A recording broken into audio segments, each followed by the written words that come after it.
What's cracking, everybody? Welcome back to the channel. New video. This morning I was watching a video by Hector Bravo. I want to try to remember to put a link in this video, maybe put it on the screen or at the end or something, so that you guys can go and watch that video. For those of you that don't know, Hector Bravo was a correctional officer in the California Department of Corrections, worked his way up to sergeant, from sergeant to lieutenant, and then he retired because he was tired of the shit, tired of the way the CDC had turned, and he has a YouTube channel. The other day, I had heard that the CDC had decided to end the California Model Project, right? And I saw on Hector Bravo's IG the statement of the director of corrections. And I contemplated the other day doing a video on this. And as a content creator, we have to keep track of when we put out content. If people watch it, if they don't watch it, they're not interested. And I did a CDC video last week, and it didn't do numbers. And so I let that affect my decision the other day on whether or not to do a video about the California model collapsing. The fact that the CDC gave up on the California model, right? And so after seeing some of Hector's video, I watched a little bit of it,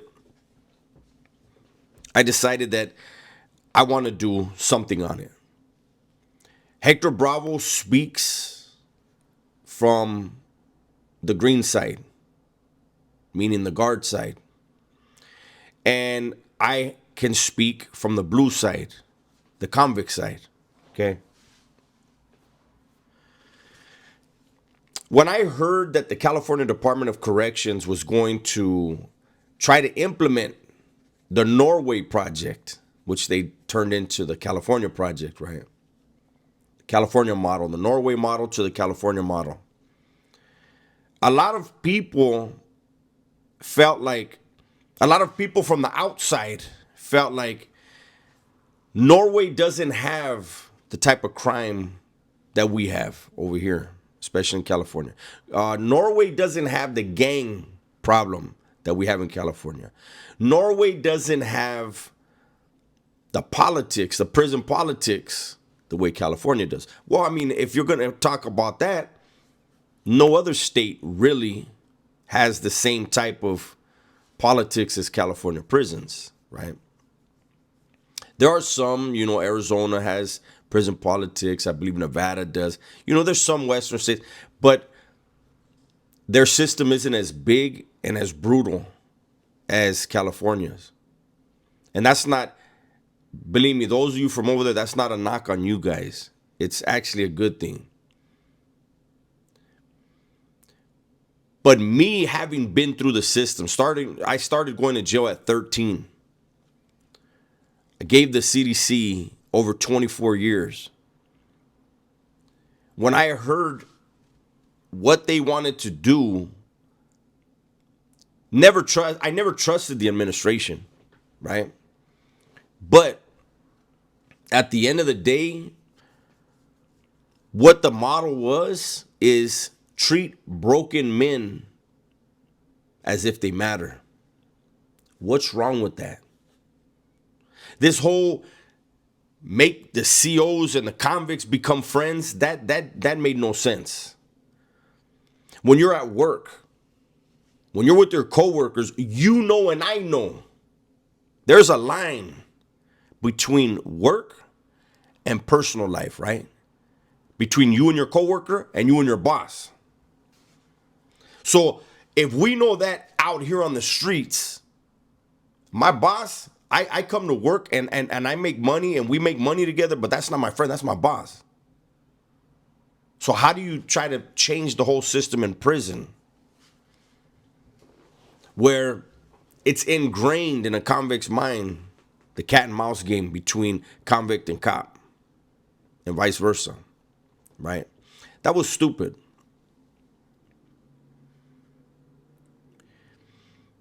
The CDC could have kept the California model if they would have just stopped playing games. I made a video the other day.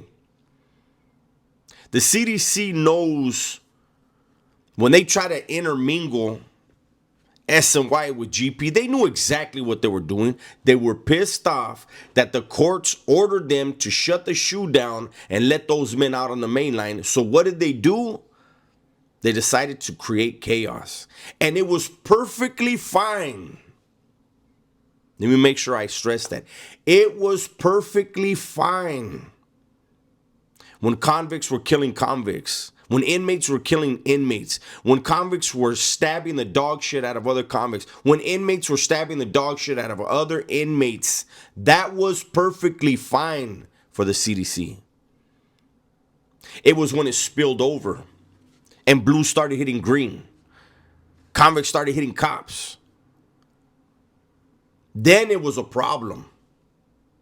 The CDC did not give a damn. The administrators over there in Sacramento didn't give a damn about who they were housing, about the family members of those being incarcerated. That right there, when people say that convicts deserve to be in prison, they do. They absolutely do. But 80% of them return back to society. We owe it to ourselves to give the CDC the tools to help those men behind those walls understand that they do have value, that they can be more. And people will hear that and be like, yeah, right, man. What the hell kind of shit is that? That's the shit that kept me out of prison. That's the stuff that has kept thousands and thousands and thousands of lifers and long-term offenders out of prison. Going to self-help. Getting college educations. Understanding who in our lives was the real problem.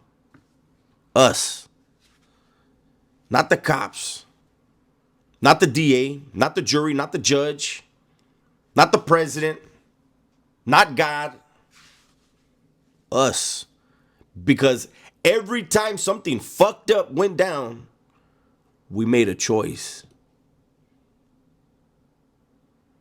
I mentored a lot of men in prison in self-help. Once I was able to wrap my head around the problem, I mentored a lot of men. Every one of them, a lifer, every one of them went home. And I can tell you right now that every gang member, whether they want to admit it or not, something happened to them. Something happened to them in their pre-adolescence. And that thing that happened to them, that traumatic experience that they lived through, changed them. And it made them view the people around them a specific way. The world around them a specific way. And just say, give you guys an example. Something happened to someone when they were 9 years old. A traumatic experience.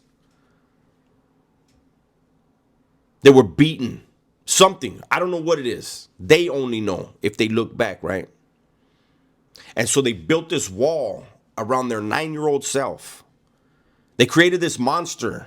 A monster that was never going to be afraid. A monster that was never going to take shit from no one. A monster that didn't trust the world. Didn't trust their family. They only trusted the streets and their homeboys. They made that decision at 9 years old, 10 years old, whatever that age is, right? And when they were 20 years old, their decisions were dictated by the hurt 9-year-old self. They don't know that though. And when they're 30, it's still the 9-year-old them that's dictating how they're going to view everybody around them. Imagine that. And it goes on until they do the research, until they do that internal work and develop that personal insight. It is that 9 or 10-year-old them that was traumatized that dictates what they choose to do, how they choose to view the world, how they choose to view you, how they interact with you. So when I heard about the Norway project, I understood what it was supposed to be. But see, we had some sadomasochistic type individuals in Sacramento that were never going to walk the yard, that were never going to be in contact with convicts that they were playing with. No. They were playing chess. They were moving parts around. Oh, the courts want to tell us what to do? Well, this is what we're going to do. Guess where a lot of them learned that? From convicts. Convicts will sit on the yard, and when an incident occurs, they pay attention to how the cops respond, how they punish the population, and then there's a countermeasure. I told a story. I remember in New Folsom Sea Facility, for a while there, dudes would get hit. We would send 2 dudes, one with the piece, one without. The cops would see which one had the piece and which one didn't. They would both go to the hole. 30 days later, the guy without the piece would come back to the yard. And so we had a chain of communication with Ad Sag. We'd hear 30 days from now. A hit goes down today, 30 days from now, we'll get word from the hole. See what's going on over there. What's going on B yard. We'll find out everything and vice versa, right? And then the CDC decided change that protocol. They sent 2 dudes, book them both for attempted murder or murder, whatever it is, right? So what was the countermeasure? The convict said, okay, you're booking them both? They're both going to have a fucking knife. Then the CDC said, what the fuck is going on here? What do you mean? Cat and mouse, tit for tat, countermeasure for countermeasure. A lot of what's happening right now, you're starting to see dudes get hit in the cell. You know why? Because it's an isolated incident within the housing unit. The rest of the yard doesn't need to be locked down. That's the way the CDC is. So when the CDC was forced to release men from the SHU that they had caged there for decade after decade, the administration over there in Sacramento was butthurt. Took it personal. Imagine that. Their job is to protect society. And so you would think that in order to really protect society, they would pour money into rehabilitation efforts. And then identify those convicts who can't be rehabilitated. And then house them together. Identify those inmates who can be rehabilitated. House them together. It's simple. It would work. It would make our community safer. So now what do? The administration in Sacramento has said that they're ending the California model because they ran out of money. They didn't run out of money. They did not run out of money. The pressure got turned up because it went from blue on blue, convict on convict, to convict on cop. And they felt the pressure. They felt the heat. You know why? People out here have more power. So they're going to put the California model aside. I can only imagine what they're trying to concoct right now. But have you guys noticed that, for those of you keeping tabs. Since they let all those guys out of the shoe, how many race riots have we heard of? How many riots, period, have we heard of? And then rewind to before those men came out. How many race riots happened? How many race riots were there? How many riots, period? How many melees? The fact that those men came out of the shoe onto the yard stopped a lot of violence. In-house stickings, killings, assaults, they're never going to stop. Because prison is a world of itself. And they have their own rules and regulations. They have their punishments and penalties. And as long as you got guys that do drugs, drink, gamble, there's going to be issues. There's going to be things that need to be dealt with. But if the CDC, if the administrators in Sacramento really wanted to help the community, protect the community, they would stop trying, intentionally putting people on the same yards that they know can't be on the same yards. They would stop poking the bear.